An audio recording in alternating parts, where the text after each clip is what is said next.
龙级驱逐舰虽然号称万吨大驱，满载排水量9600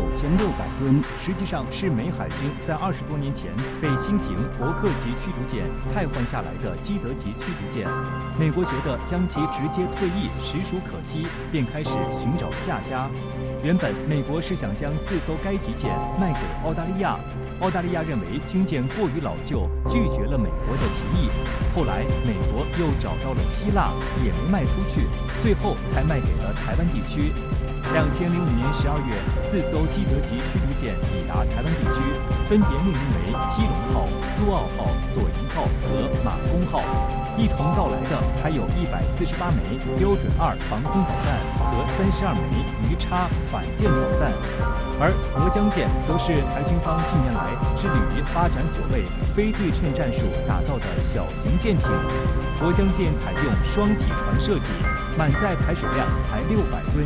它之所以受到外界关注，是因为可以携带8枚超音速的雄风3型反舰导弹和8枚亚音速的雄风2型反舰导弹，反舰火力甚至比多数3000吨级的军舰还高。因此，台军将其炒作为所谓航母杀手。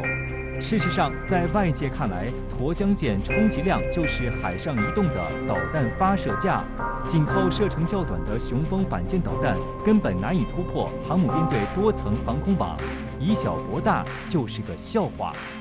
你说这个舰说小也不是很小啊，这个几百吨的排水量，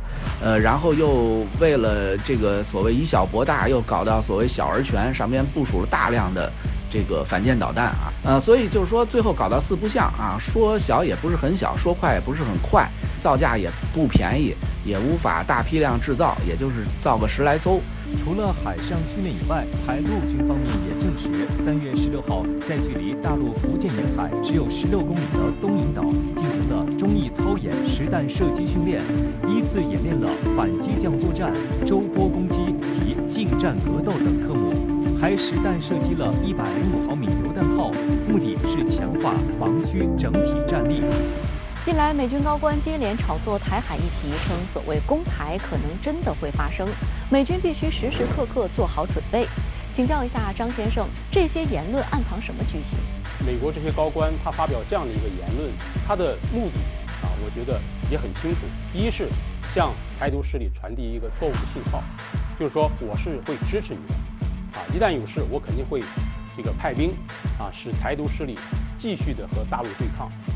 另一方面，他也希望以这样的一种表态来对大陆产生一种威慑的效果。也就是说，如果大陆要对台湾采取这个军事行动的话，必须要考虑美国的因素。那么，但是我们从在俄乌冲突当中对乌克兰的这种态度我们可以清楚地看到一旦台海发生战事，美国绝对不会因为台湾的利益而牺牲他的军人的生命，也不会因为深度介入台海的这个问题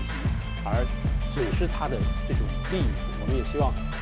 台湾当局也能够认清这一点，不能做